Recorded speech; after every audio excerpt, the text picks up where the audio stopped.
Assalamualaikum warahmatullahi wabarakatuh. Bismillahirrahmanirrahim. Wa qala Abu Umamah al-Bahili radhiyallahu an. Berkata Abu Umamah al-Bahili radhiyallahu an. Berkata Abu Umamah al-Bahili radhiyallahu an. Lamma bu'itha Muhammadun sallallahu alaihi wasallam.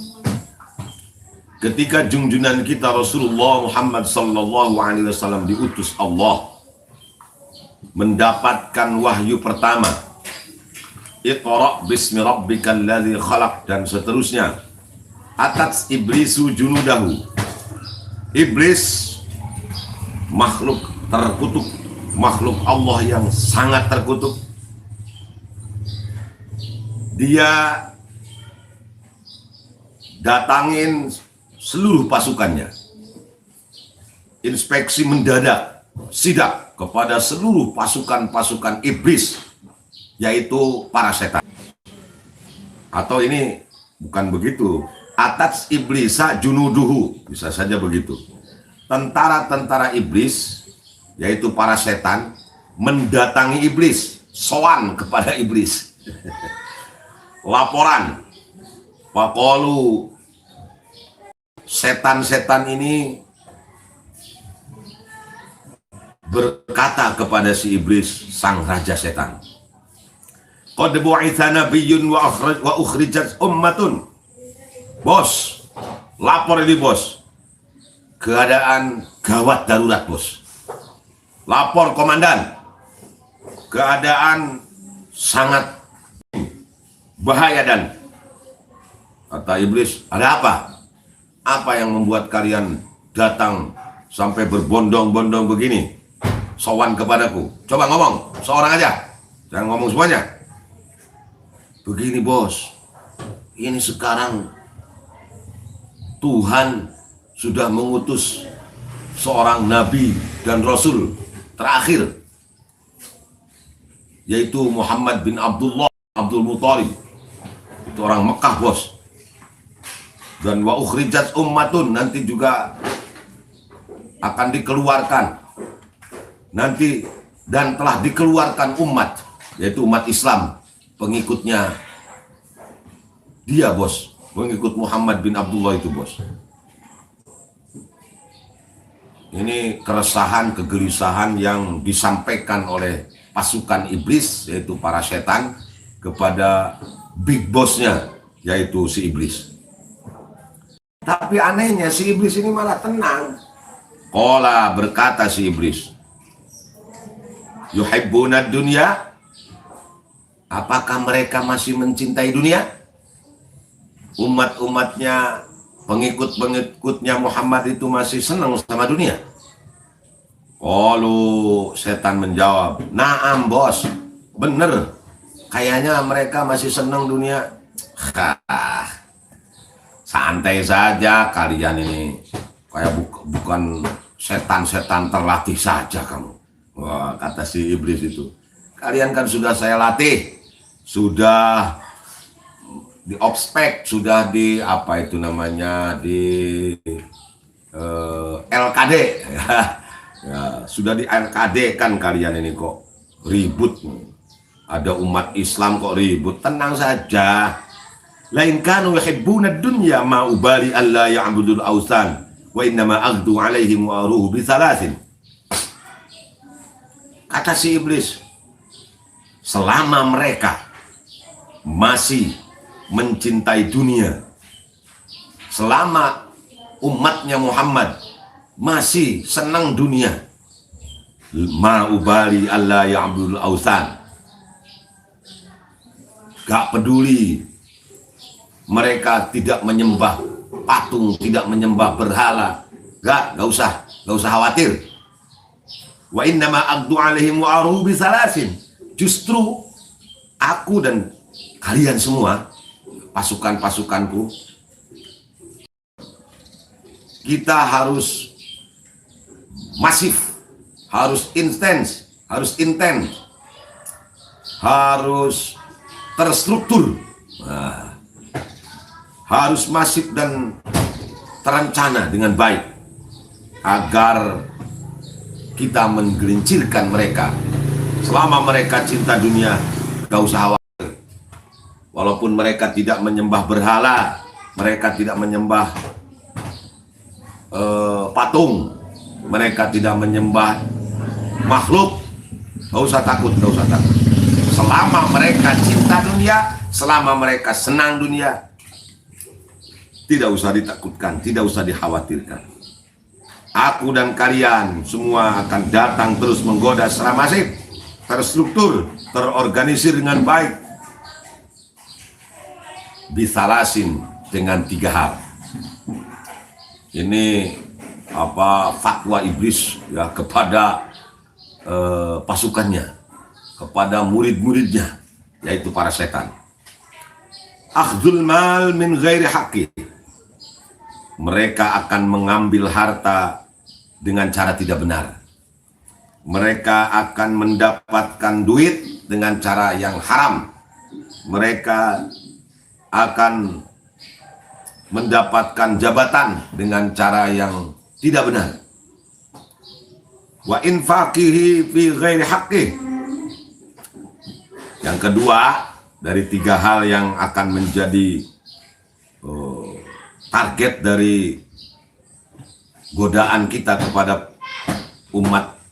umatnya Nabi Muhammad, wa infaqi fi ghairi haqqi. Setelah mereka dapatkan harta itu dengan cara yang tidak benar, mereka membelanjakannya juga pada jalan yang tidak benar juga. Mereka berpoya-poya, berhura-hura, pesta di mana-mana, menghambur-hamburkan uang dan kekayaan demi kepentingan mereka sesaat. Yang ketiga, wa imsakin haqqi an haqqihi. Kalau mereka dapatkan harta itu dari jalan yang halal, dari jalan yang benar, mereka mendapatkannya tidak menyimpang. Mereka pedagang, mereka pengusaha, mereka petani, mereka dokter, mereka jaksa, apa saja. Kalau misalnya mendapatkan dari jalan yang benar, maka ada jalan yang lain. Wa imsakihi an haqqihi. Kita tahan mereka, kita goda mereka untuk menahan hatinya menjadi orang dermawan, agar mereka tidak mau zakat, agar mereka tidak mau infak, agar mereka tidak mau peduli anak-anak yatim, agar mereka tidak mau peduli terhadap nasib orang-orang miskin. Bila perlu, mereka kumpulkan duit untuk kepentingan orang miskin, untuk santunan yatim. Judulnya itu santunan yatim, atau apa itu, yayasan yatim piatu, yayasan duafa, yayasan ini, yayasan itu. Padahal kepentingannya untuk kepentingan dirinya dan keluarganya, bukan untuk kepentingan yatim serta fakir miskin di sekitarnya. Ayo, pokoknya kalian gak usah khawatir, kata iblis. Selama mereka masih senang dunia, mereka masih cinta jabatan, mereka masih cinta harta dan kekayaan, gak usah khawatir. Mungkin mereka tiap hari masuk masjid, mungkin mereka sholatnya rajin berjamaah di masjid, mungkin mereka rajin puasa.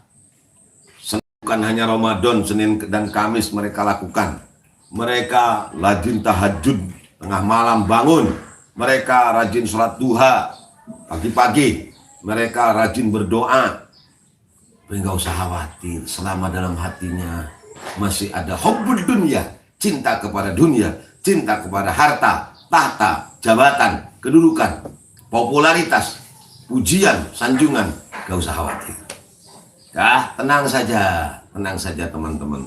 Kata si iblis berpidato di hadapan murid-muridnya, yaitu para setan. La'natullahi alaihim. Wa syarru kulluhu min hadza naba'un.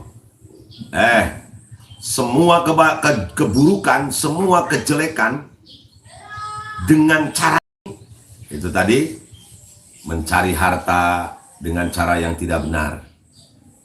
Jadi pejabat, korupsi, jadi konglomerat, manipulasi, jadi orang melarat, frustasi. Nah, pokoknya ya serbasi sajalah. Nah, kemudian kalau orang yang pinternya, orang yang alimnya, kiainya, mereka tidak mengamalkan semua ilmu yang dimilikinya. Pokoknya tenang dengan cara mengambil harta dari yang tidak hak, mengeluarkannya dengan cara yang tidak benar, kemudian menahan harta itu dari haknya untuk menyantuni sesamanya, bermanfaat di lingkungannya. Selama itu tiga hal ini masih ada, wa syarru kullu min hadza naba'un, semua bukan akan mengalir dengan deras dengan tiga cara yang sudah aku katakan itu, ya, kata si iblis kepada para pembantunya, para tentaranya, yaitu para setan. Masya Allah. Jadi sekali lagi,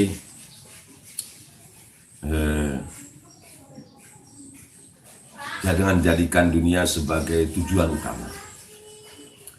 Jangan menjadikan dunia sebagai terminal terakhir, tapi jadikan dunia itu sebagai terminal sementara untuk kebahagiaan di alam keabadian surganya Allah Subhanahu wa Ta'ala. Waduh, ada Al-Mukarram Kiai Haji Muksid Ghazali ini. Terima kasih Kiai, mohon doanya Kiai, Masya Allah. Hatur nuhun Kiai, hatur nuhun. Ada Ustadz Imron R. Hashim, ada Galih Ibnu Ramadan alias Uceng, Muhyiddin Zakaria, relawan alumni Cipasung, ada Gobang Mahesa, Ahmad Rifai, Sapu Jagat hadir. Ya, terima kasih. Kang Fauzi, usul dong bahas bab nikah. Wah, ini sampai Kang Mahar ini menggunakan Cak Fauzi. Ada Cak Fauzi, penguasa Gunung Sanggabuana. Terima kasih. Cak Fauzi sudah hadir ya. Ada Kang Kiai Muhammad Akram Solihin. Mohon doanya Kiai. Ini banyak Kiai nih. Ada Mang Ones Sundanis dari Lemah Abang Wadas. Ada Diden Kuswandi. Hadir ajenganku tit. Ada Kang Insinyur Ayi Hambari ya, di Cibinong Bogor. Terima kasih semuanya yang hadir, semoga sehat-sehat selalu. Mohon doanya khususnya dari Kiai Akram dan Kiai Muksid agar bisa istiqomah dan berkah selalu buat kita semua. Amin. Wa qala rajulun li Aliyin karramallahu wajhah. Ada seseorang datang kepada Sayyidina Ali dan berkata begini, ya Amirul Mukminin, Sayyidina Ali sudah jadi khalifah, sif lana dunya. Orang ini kok aneh, nyuruh kepada Sayyidina Ali untuk berkomentar tentang dunia. Coba apa pendapat jenengan, komentar jenengan tentang dunia ini? Sif lana dunya, komentarnya buat kami apa ini? Qala wa ma asifulaka, kata Sayyidina Ali, wa ma asifulaka min wa ma asifulaka min dari man sohha fiha sakom, wa man amana fiha nadam, wa man taqara fiha hazan, wa man istaghna fiha iftatan. Jadi ini semua ini. Kata Sayyidina Ali, ma'asifulaka min dari man sohha fiha sakom. Aku ini tidak bisa mensipati ya, berkomentar tentang dunia ini, karena dunia bagiku bukan pada tempatnya aku berkomentar dari tentang kampung yang, tentang wilayah, tentang kampung, rumah ya, kampung lah ya, tentang kampung yang Sohafiha sakom. Orang-orang yang sehat kok kelihatan sakit.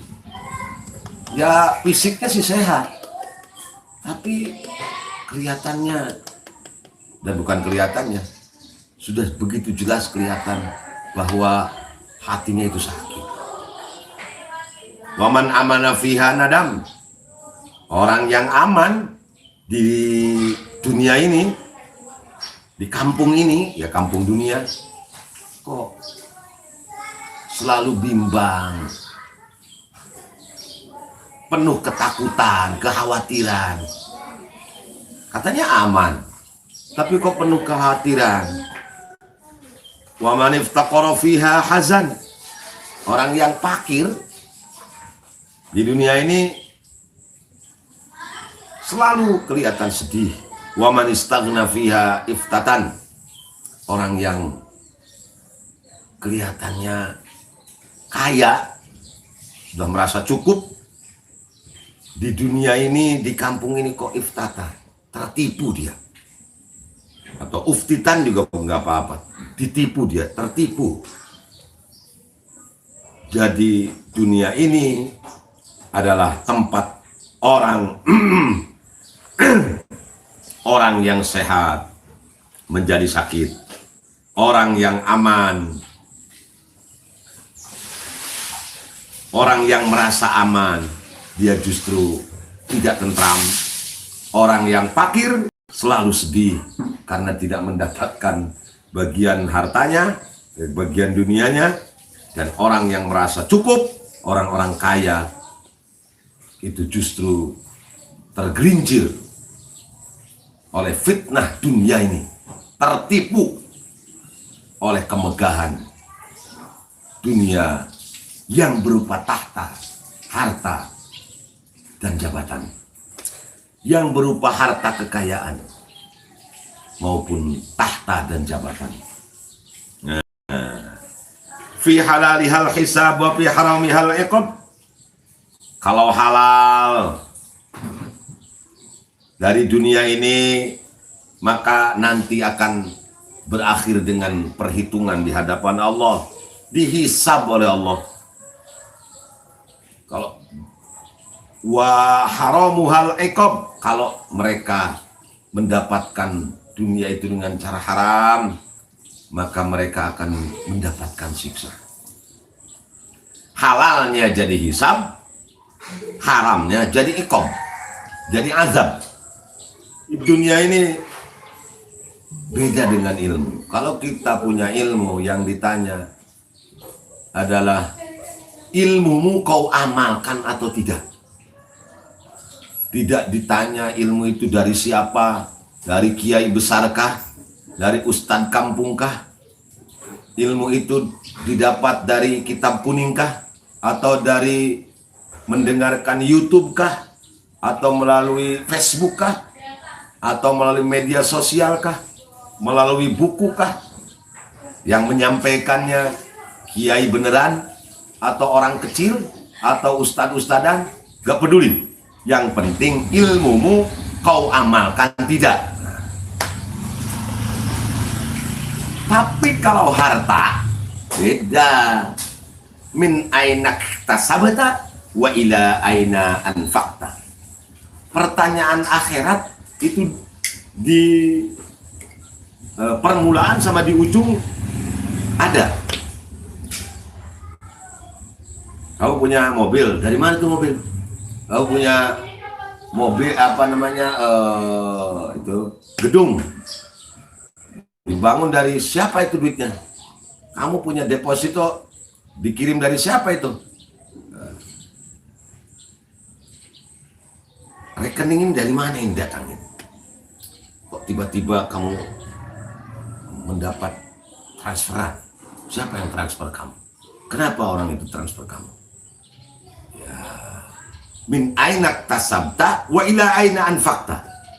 Kalau misalnya dari pertanyaan awal selamat, oh saya mendapat duit ini ya karena saya petani pak, orang Karawang saya, nyawah saya. Oh bener, halal itu nyawa. Dan profesi yang jauh dari resiko korupsi ya petani. Malah resikonya seringkali rugi ya, seringkali rugi. Walaupun juga banyaknya untung, tapi khawatir untuk rugi itu, kekhawatiran untuk rugi itu lebih besar, lebih banyak bagi petani itu. Apalagi sekarang pupuk mahal, langka, aneh. Kerawang ada pabrik pupuk gede nih, paling gede di Asia Tenggara katanya, pupuk Kujang. Tapi kok Korea langka, nggak ada. Sekalian ada mahalnya minta ampun. Kemana ini Korea? Apa di Teruyan gitu? Jadi harta ini ditanya permulaannya, ditanya juga ujungnya. Saya dagang jujur, saya pedagang, dagang saya jujur, cuma tukang bakso. Saya tidak pernah menipu pelanggan kok. Nah, saya tukang buah-buahan, saya juga jujur. Kalau manis katakan manis, kalau sepet katakan sepet. Ya, kalau asam non asam. Asam. Nah, kalau asam ya katakan asam.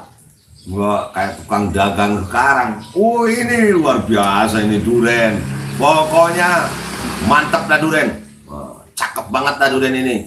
Begitu dibuka, memang sih di tempatnya itu manis bagus. Itu dibawa ke rumah sisanya, waduh. Nah, banyak tipuan zaman sekarang ini. Min ainak tasabda. Setelah lulus dari pemeriksaan awal, ya saya cuma petani, dapat mobil juga ya, ngumpulin duitnya hasil rajaban sama muludan. Wah ini bener, ini berarti halal nih. Tapi nanti ditanya lagi, wa ila aina anfaqta. Setelah kau dapatkan harta itu, kemudian kau belanjakan apa?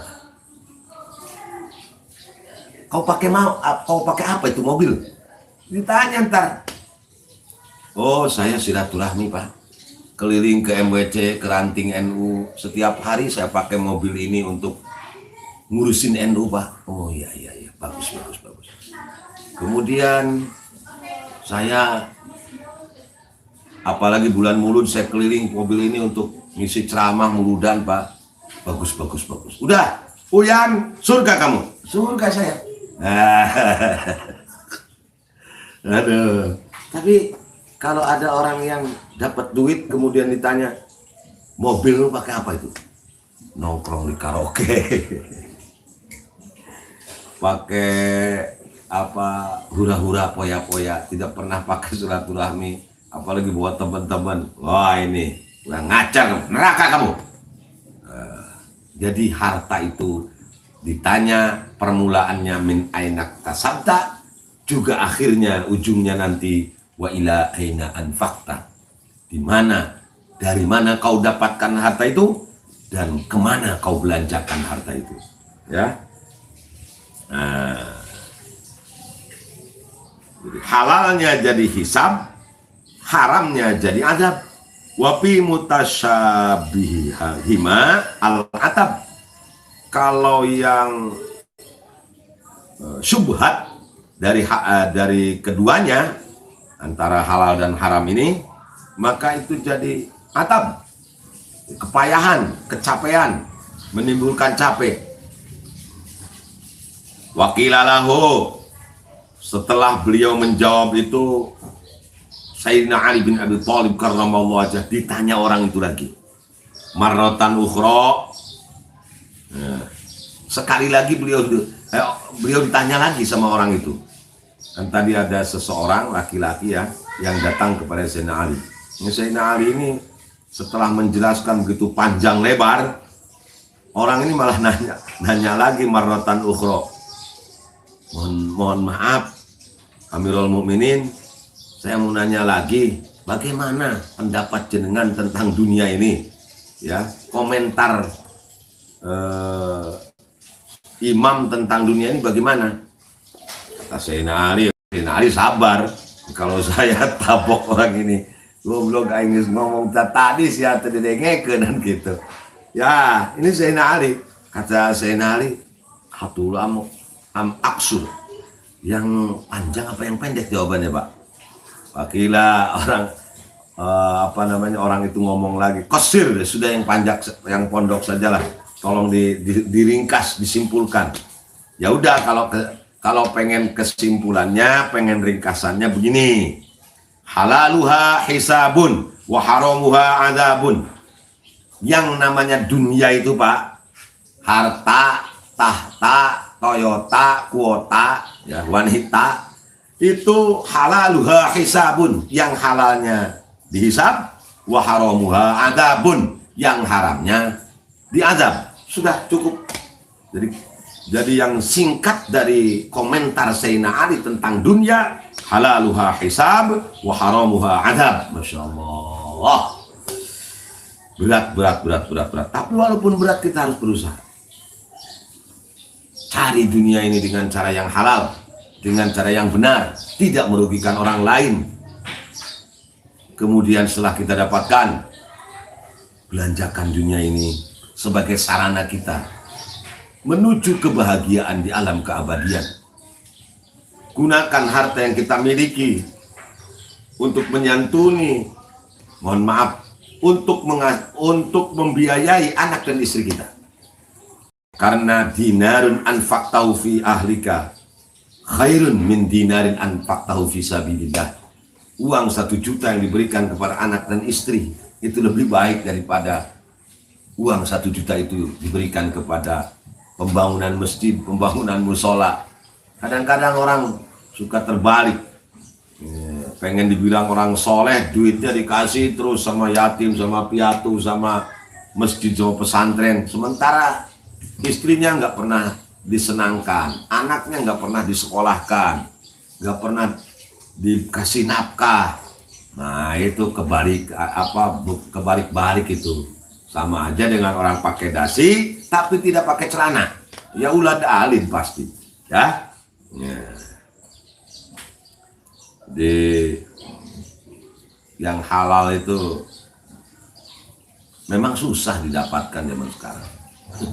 Makanya orang kalau disuruh sama kiai, ditegur sama ustadz, "Mang, kerja yang halal saja ya, jangan yang haram-haram, jangan nyolong, jangan nipu orang." Itu justru yang haram juga susah, apalagi yang halal katanya. Yang haram juga susah, apalagi yang halal. Yang halal, walaupun susah, kita harus ingat halaluha hisab, wa haramuha adzab. Nauzubillah tsumma nauzubillah min dzalik. Yang halal jadi hisab, maksudnya akan diperhitungkan di hadapan Allah. Yang haram nanti tentu akan menjadi azab, baik azab di dunia, lebih-lebih azab di akhirat yang kekal abadi selamanya, ya. Wa qala Malik bin Dinar, wallahu a'lam bissawab. Itu saja yang dapat saya sampaikan. Mudah-mudahan ada manfaatnya, walaupun hanya sebesar butiran debu. Saya ini hanya butiran debu yang menempel di bendera NU. Apa yang saya sampaikan, apalagi itu tidak ada artinya buat siapa-siapa.